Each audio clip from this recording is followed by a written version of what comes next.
মহিষামারি গ্রামে বাস করত প্রবীণ ও রবিন, দুই ভাই একে অপরকে খুব ভালোবাসতো। প্রবীণের মা বাবা দুজনেই মারা গেছে, কিন্তু মারা যাওয়ার আগে দুজনকে জমি জমা সব ভাগ করে দিয়ে গেছে। একদিন, কই গো গিন্নি, কোথায় গেলে? এদিকে এসো একবার। হ্যাঁ বলো, ডাকছিলে কেন? বলছি আজকে কি রান্না করেছো গো? ভাত, ডাল, আলু ভাজা, মাছের ঝোল। এবছর কি চাষ করবে গো? চাষের অবস্থা খুবই খারাপ, প্রচুর গরম পড়েছে, মাঠে ঘাটে জল শুকিয়ে যাচ্ছে। আমি তো কিছুই বুঝতে পারছি না কি যে করব। সে পরে ভাবা যাবে এখন খাবে চলো, অনেক বেলা হয়ে গেছে। হ্যাঁ হ্যাঁ চলো। এই কথা বলে রবিন খেতে চলে যায়।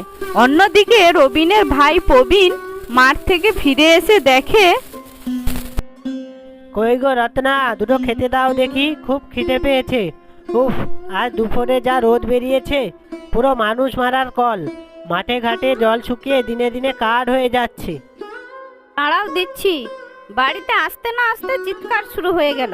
আজ কি রান্না করেছো গো? কি রান্না করব? জল ঢালা ভাত আর আলু ভাজা করে রেখেছি। কি জল ঢালা ভাত? মানে তুমি কি ভাত রান্না করনি? তোমাকে যে টাকা দিয়ে গেলাম মাছ আনার জন্য, সারাদিন মাঠে ঘাটে কাজ করে এসে আমি এই জল ঢালা ভাত খাবো? হ্যাঁ, টাকা তো দিয়েছিলে। ওই টাকা দিয়ে না আমি একটা শাড়ি কিনেছি আমার জন্য। তাহলে মাছ না কিনে তুমি শাড়ি কিনেছো? তা ভালো, খুব ভালো করেছো। আচ্ছা, যা আছে তাই দুটো দাও আমাকে, খেয়ে যাই আমি। হ্যাঁ বসো, নিয়ে আসছি। রত্নার কথা শুনে প্রবীণ খেতে চলে যায়। এদিকে রবিনের বউ লাবণী সারা রাত ভেবে ঠিক করে যে সে লঙ্কা চাষ করবে। পরের দিন সকালে,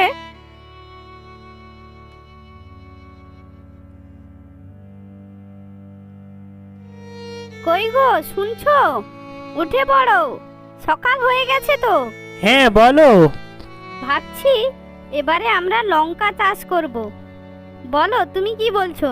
কিন্তু লঙ্কা চাষে তো অনেক কাজ করতে হবে। ঠিক আছে করব, আমি তো সারাদিন রান্না ছাড়া আর কোনো কাজ নেই। দুজন মিলে কাজ করলে সব হবে।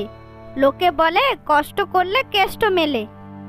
আচ্ছা ঠিক আছে, আমি তাহলে আজকের মাঠে নাঙ্গল দিয়ে দেব, আর সন্ধ্যাবেলায় বাজার থেকে লঙ্কার চারা নিয়ে আসবো খুব ভালো দেখি। তারপর রবিন তার বউয়ের কথা শুনে লঙ্কা চারা লাগায়। আর অন্যদিকে প্রবীণ কাজ থেকে ফিরে তার বউ রত্নাকে বলছে, কই গো রত্না, কোথায় গেলে? এদিকে এসো তো একবার। হ্যাঁ বলো, এত চিৎকার করছো কেন? আমি দেখে এলাম দাদা এবছর লঙ্কা চারা লাগিয়েছে, কিন্তু এবছর তো বৃষ্টি হচ্ছে না, কি যে চাষ করব কিছুই খুঁজে পাচ্ছি না। তাহলে কি চাষ করবে? আচ্ছা, যদি তরমুজ চাষ করি তাহলে কেমন হবে? কিন্তু তরমুজ চাষে তো অনেক জল লাগবে, আর এবছর তো জলই হচ্ছে না। হ্যাঁ, জল লাগবে তো কি হয়েছে, লাগাও হবে। আর বলছি, আমাকে কিছু টাকা দাও না। আমি দোকানে দুটো শাড়ি দেখে রেখে এসেছি। শাড়ি দুটো না খুব সুন্দর। কিন্তু আমার কাছে তো এখন টাকা নেই, যে টাকা আছে তাতে তরমুজের বীজ আনতে হবে। সেটা পরে হবে তুমি আগে আমাকে টাকা দাও। আমি শাড়ি দুটো দেখে রেখে এসেছি, নিয়ে আসবো বলে। আমার মা বাবা যে কেন তোমার সঙ্গে বিয়ে দিল, বিয়ে দিয়ে আমার জীবনটা পুরো শেষ হয়ে গেল। প্রবীণ এই কথা শুনে মন খারাপ করে রত্নাকে টাকা দিয়ে চলে যায়। এইভাবে বেশ কিছু মাস চলে যায়। তারপর একদিন প্রবীণ খুব অসুস্থ হয়ে পড়ে। দাদা, ও দিদি, বাড়িতে আছো গো? কে ডাকে? আরে রত্না, তুই আয়, ভেতরে আয়। না গো দিদি, আজ আর বসবো না। তোমার ভাই খুব অসুস্থ, দাদাকে বলবে আমাদের বাড়িতে একটু যেতে। এই কথা শোনার পর রবিন ও লাবণী দুজন প্রবীণের বাড়িতে যায়। ভাই, এ কি হয়েছে তোর? তুই এত রোগা হয়ে গেছিস কেন? তুই কি ঠিকমতো খাওয়া দাওয়া করছিস না? দাদা, রোজ রোজ আলু মাখা আর জল ঢালা ভাত খেয়ে খেয়ে আমার এই অবস্থা হয়ে গেছে। আর তুমি তো তোমার বড় পাকা বাড়ি বানিয়ে নিলে। এ সব কিছু তোর বৌদির জন্য হয়েছে। তোর বৌদি যদি না থাকতো তাহলে আজ আমারও তোর মতো অবস্থা হতো।